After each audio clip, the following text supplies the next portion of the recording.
Halo, Assalamualaikum warahmatullahi wabarakatuh. Selamat datang di channel YouTube saya. Kali ini saya akan membahas latihan soal P3K Kompetensi Teknis Mata Pelajaran Kimia bagian yang pertama. Sebelumnya jangan lupa di like, komen, dan subscribe channel YouTube ini. Yuk langsung saja kita ke pembahasan soalnya. Materi pertama adalah mengenai rumus molekul dan rumus empiris. Nah, apa perbedaan rumus molekul dan rumus empiris? Rumus molekul adalah rumus yang menyatakan jumlah atom-atom unsur yang menyusun suatu molekul dalam suatu senyawa.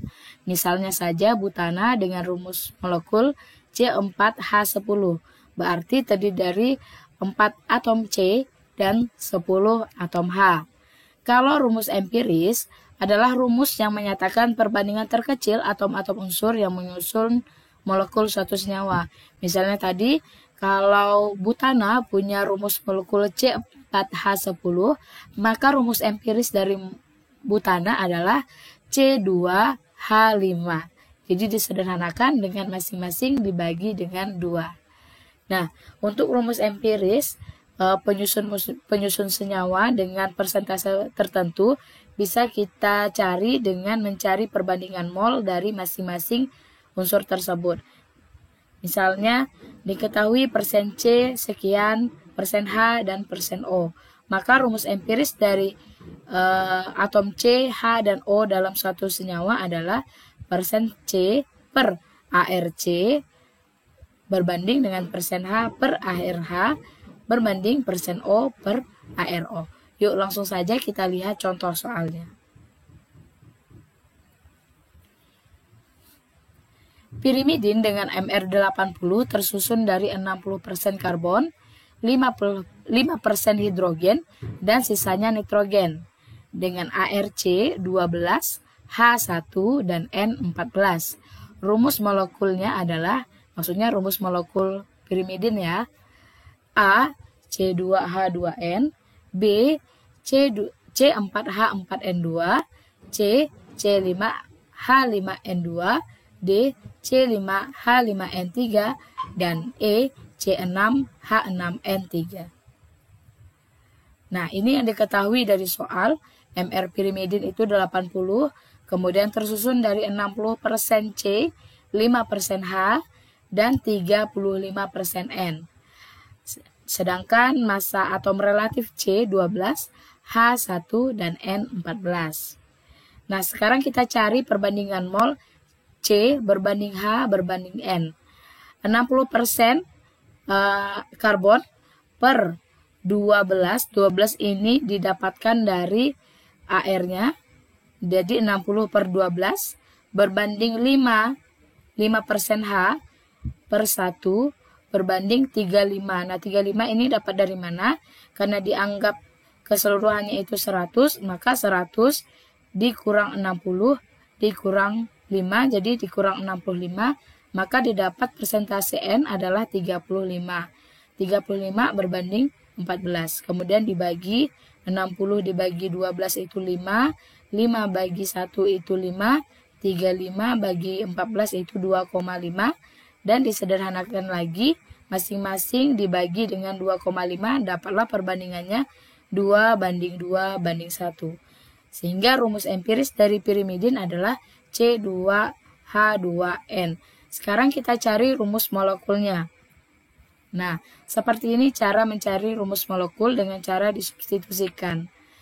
C2H2N dalam kurung. Nah, kita akan mencari pengalinya itu berapa? Sama dengan 80. C2 24 ini didapatkan dari 2 dikali 12 ARC. Kemudian H2 2 dikali 1 itu 2. Dan N, ARN 14, baru kita kali dengan X. 24 ditambah 2 ditambah 14 itu sama dengan 40, X sama dengan 80, maka X sama dengan 2. Sehingga didapatkan rumus molekul pirimidin adalah C2 dikali 2 C4, H2 dikali 2 H4, dan N dikali 2 N2. Maka jawabannya adalah B C4H4N2. Nah, soal selanjutnya, Suatu senyawa hidrokarbon terdiri dari 84% karbon dan 16% hidrogen. Rumus empiris hidrokarbon tersebut adalah diketahui ARC12 dan ARH1. A. CH, B. C3H7, C. C7H16, dan D. CH16. Nah, kita cari perbandingan massa dari C dan H karena persentasenya perbandingannya 84 berbanding 16. Maka perbandingan massa C dan H adalah 84 gram berbanding 16 gram. Sekarang kita cari perbandingan mol antara C dan H. C 84/12 banding H 16/1. Maka hasilnya adalah 84/12 itu 7 dan 16/1 itu 16. Maka rumus empiris dari hidrokarbon tersebut adalah C7H16. Maka jawabannya adalah C. Soal selanjutnya, dalam praktikum, sekelompok siswa membakar secara sempurna 46 gram senyawa karbon yang terdiri dari unsur C, H, dan O. Pembakaran tersebut menghasilkan 88 gram CO2 dan 54 gram uap air dengan ARH1, C12, dan O16. Rumus empiris senyawa yang dibakar adalah A. CH2O, B. CH3O, C. C2H6O, D. C2H6O2, dan E. C3H8O. Nah, ini adalah informasi yang kita ketahui dari soal. Nah, kemudian kita cari satu persatu massa C, H, dan O. C karena dia ada di dalam CO2, maka kita bisa cari massa C di dalam CO2. Caranya adalah ARC dikali jumlah C dalam CO2 per MR CO2 dikali massa CO2 sama dengan 12 dikali 1 karena jumlah C di dalam CO2 itu cuma 1 per 44 dikali 88 gram, ini massa dari CO2 sama dengan 24 gram. Sedangkan massa H di dalam H2O, ARH dikali jumlah H per MrH2O dikali massa H2O sama dengan 1 dikali 2 per 18 dikali 54 gram uap air sama dengan 6 gram. Untuk mencari massa O, kita mengurangkan massa senyawa dikurang massa C ditambah massa H. Karena massa senyawa tersebut terdiri dari C, H, dan O. Nah, yang sudah diketahui massanya adalah C dan H. Nah, jadi untuk mengetahui massa O adalah mengurangkan massa senyawa yang dibakar tersebut dengan massa C dan H yang sudah diketahui. Jadi 46 gram massa senyawa dikurang 24 ditambah 6, maka didapatkan hasilnya bahwa massa O adalah 16 gram. Nah, perbandingan mol C, H, dan O, 24 massa C dibagi dengan 12 berbanding 6 per 1 berbanding 16 per 16. Ini AR dari O. Jadi didapatkan 2 banding 6 banding 1.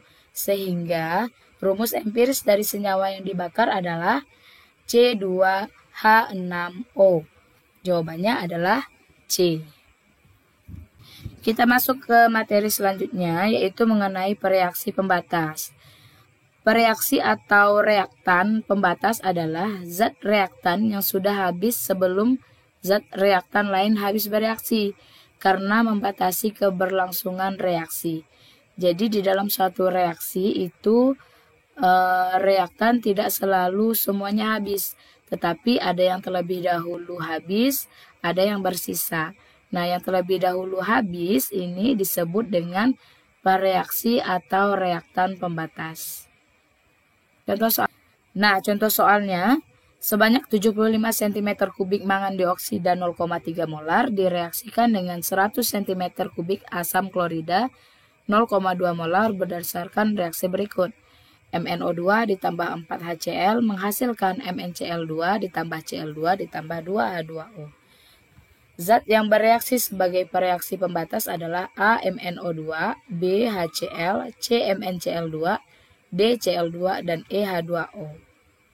Kalau kita perhatikan, reaksi ini sudah setara, jadi tidak perlu disetarakan lagi. Kemudian untuk soal mencari pereaksi pembatas, maka kita hanya fokus di senyawa yang berada di sebelum panah atau yang disebut dengan reaktan atau pereaksi. Karena kan dimintanya pereaksi pembatas, maka jawabannya pasti berada di sebelum panah. Sehingga kemungkinan jawabannya adalah MnO2 dan HCl. Nah, ini reaksinya. Kemudian kita cari mol masing-masing pereaksi atau reaktannya. 75 cm kubik itu sama dengan 75 ml dikali 0,3 molar menghasilkan 22,5 milimol. Mol HCl 100 dikali 0,2 dapatlah 20 milimol. Kemudian kita masukkan ke dalam reaksi. Mula-mula 22,5 milimol mangan dioksida direaksikan dengan 20 milimol HCl. Nah, sekarang kita cari berapa yang bereaksi. Nah, di sini kita menentukan pereaksi pembatasnya. Kita cari perbandingan antara mol yang ini, mol pereaksi dengan koefisiennya. 20 berbanding 4, itu dapatnya 5. Sedangkan 22,5 dibagi 1, ini koefisiennya 1, dapatnya 22,5. Untuk menentukan pereaksi pembatas, kita cari perbandingannya yang kecil. Maka HCl, karena dia lebih kecil daripada 22,5, HCl menjadi bereaksi pembatas atau dia habis bereaksi. Sehingga didapatkan di sini 20, di sini 5. Kita menggunakan perbandingan 1/4 dikali 20. Jadi dapat 5. Di sini juga karena 1 koefisiennya 5, di sini karena 1 koefisiennya 5, sedangkan di sini karena 2 koefisiennya maka dapat 10 milimol. Sehingga pada akhir reaksi yang tersisa adalah MnO2 sebanyak 17,5 milimol, HCl habis bereaksi, MnCl2 5 milimol, Cl2 5 milimol, dan H2O 10 milimol. Maka yang bertindak sebagai pereaksi pembatas adalah HCl. Materi selanjutnya adalah termokimia. Yang pertama, menentukan delta H reaksi berdasarkan data percobaan, yaitu data energi pembentukan standar. Kemudian menentukan delta H reaksi dengan hukum Hess, dan menentukan delta H reaksi dengan data energi ikatan. Contohnya, jika entalpi pembentukan H2S, H2O, dan SO2 berturut-turut adalah 20,6 kJ per mol, 241,81 kJ per mol, dan negatif 296,81 kJ per mol. Maka entalpi pembakaran dari H2S adalah sebesar A. Negatif 518,02 kJ, B. Negatif 559,22 kJ, C. Positif 34,4 kJ, D. Positif 518,02 kJ, dan E. 559,22 kJ. Nah, kalau kita himpun datanya seperti ini. Kemudian, kita tuliskan reaksi pembakaran dari H2S. Karena reaksi pembakaran, maka memerlukan oksigen di dalam reaksinya. H2S ditambah O2 menghasilkan H2O ditambah SO2. Nah, untuk menentukan entalpi pembakaran dari H2S, maka reaksinya harus dalam keadaan yang sudah setara. Sehingga di sini ada penambahan koefisien plus 2 di 1/2 di depan O2. Lalu untuk penentuan delta H reaksinya adalah Jumlah dari delta H pembentukan produk, yaitu yang di sebelah kanan, dikurang dengan jumlah delta H pembentukan reaktan, yaitu di sebelah kiri. Yang merupakan produk itu H2O dan SO2, dan reaktannya H2S dan O2. Kemudian kita masukkan ke dalam rumus. Delta HFH2O ditambah delta HFSO2 dikurang delta HFH2S ditambah delta HFO2. Nah, kita masukkan angkanya seperti ini.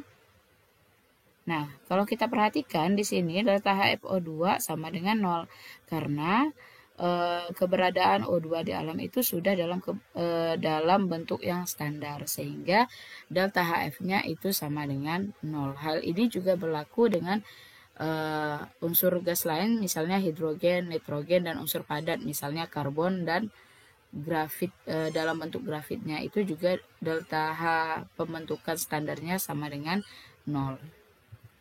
Maka didapatkan hasilnya negatif 518,02. Maka jawabannya adalah A. Reaksi selanjutnya, diketahui data sebagai berikut. S ditambah 3/2O2 menghasilkan SO3 dengan delta H negatif 395,2 kJ. Dan reaksi yang kedua, 2SO2 ditambah O2 menghasilkan 2SO3 dengan delta H negatif 198,2 kJ. Besarnya delta H reaksi S ditambah O2 menghasilkan SO2 adalah, nah jika Bapak Ibu ketemu soal seperti ini, maka cara penyelesaiannya adalah dengan menggunakan hukum Hess. Hukum Hess dapat digunakan untuk menentukan kalau reaksi yang tidak dapat diketahui secara langsung. Maka tugas kita adalah mengubah bentuk reaksi dari soal dari data yang diberikan ke dalam bentuk soal yang diinginkan. Untuk reaksi yang pertama, kita perhatikan posisi S dan O2. S dan O2 berada di ruas kiri atau sebelum panah, begitu juga dengan data yang diberikan. Maka untuk reaksi yang pertama tidak perlu kita berikan perlakuan apa-apa, jadi tetap. Untuk reaksi yang kedua, 2SO2 ditambah O2 menghasilkan 2SO3. Pada soal, SO2 berada di sebelah kanan panah atau berada di sebelah ruas kanan. Untuk pada data yang diberikan itu berada di ruas kiri sehingga reaksinya harus dibalik. Kalau reaksinya dibalik, maka tanda dari delta H-nya juga berubah menjadi positif.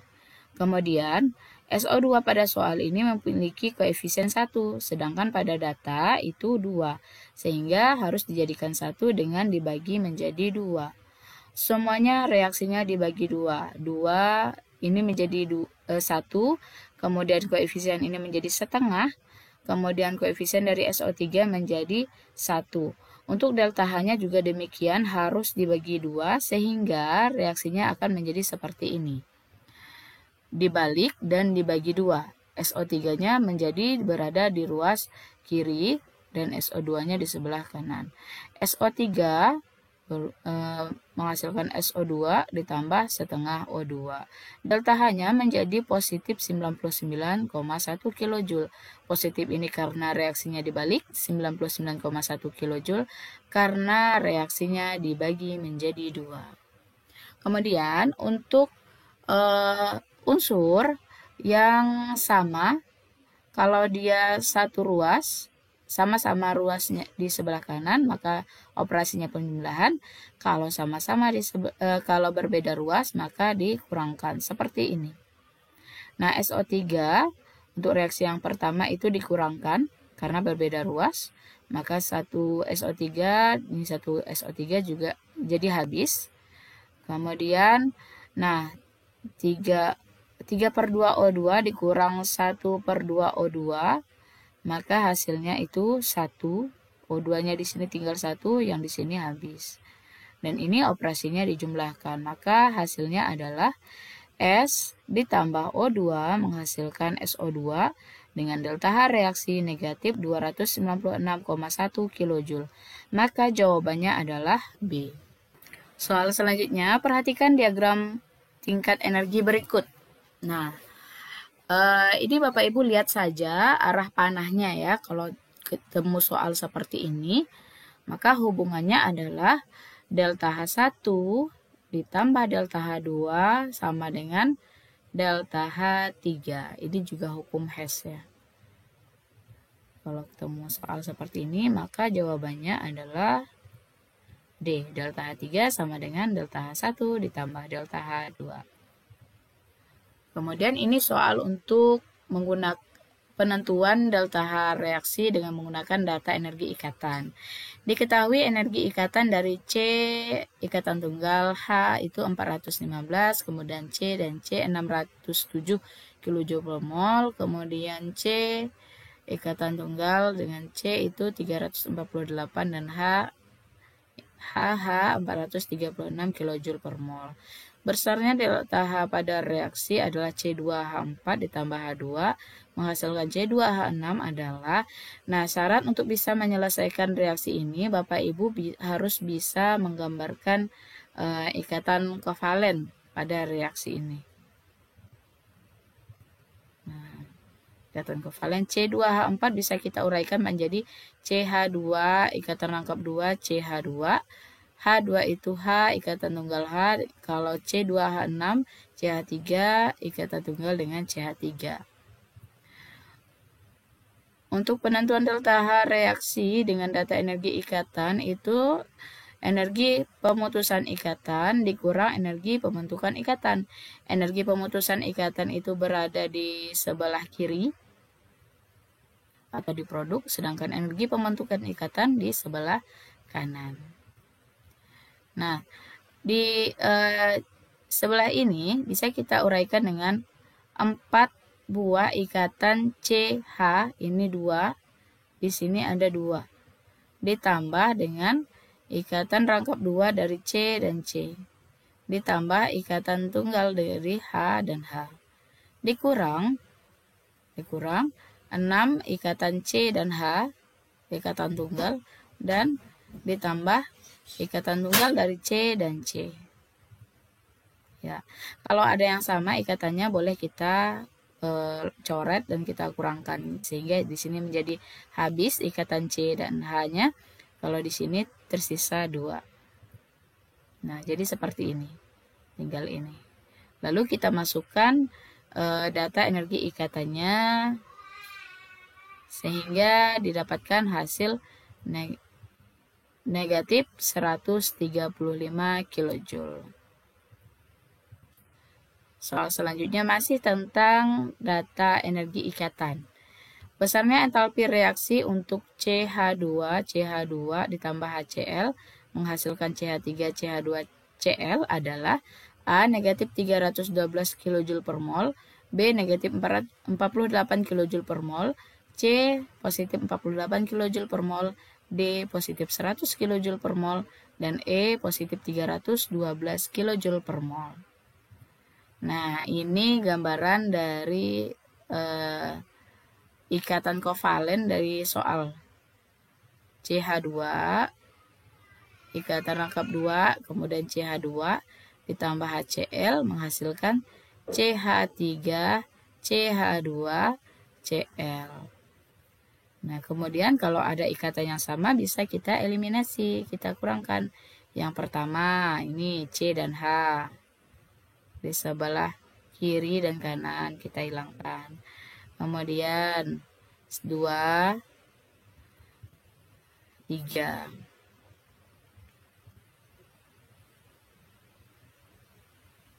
Kemudian ada lagi di sini. Ya, CH ini sehingga di sebelah kanan hanya tertinggal 1 ikatan CH. Untuk di ikatan kiri di energi pemutusan itu tertinggal ikatan C rangkap 2C ditambah HCl dikurang CH, ini tinggal 1 CH, kemudian CC ditambah 1 CCl. Dan tinggal kita masukkan angka-angkanya. didapat hasilnya negatif 48 kJ per mol. Nah, itu tadi beberapa soal yang bisa Bapak Ibu pelajari untuk mempersiapkan diri dalam menghadapi seleksi P3K tahun 2023. Semoga berhasil. Wassalamualaikum warahmatullahi wabarakatuh.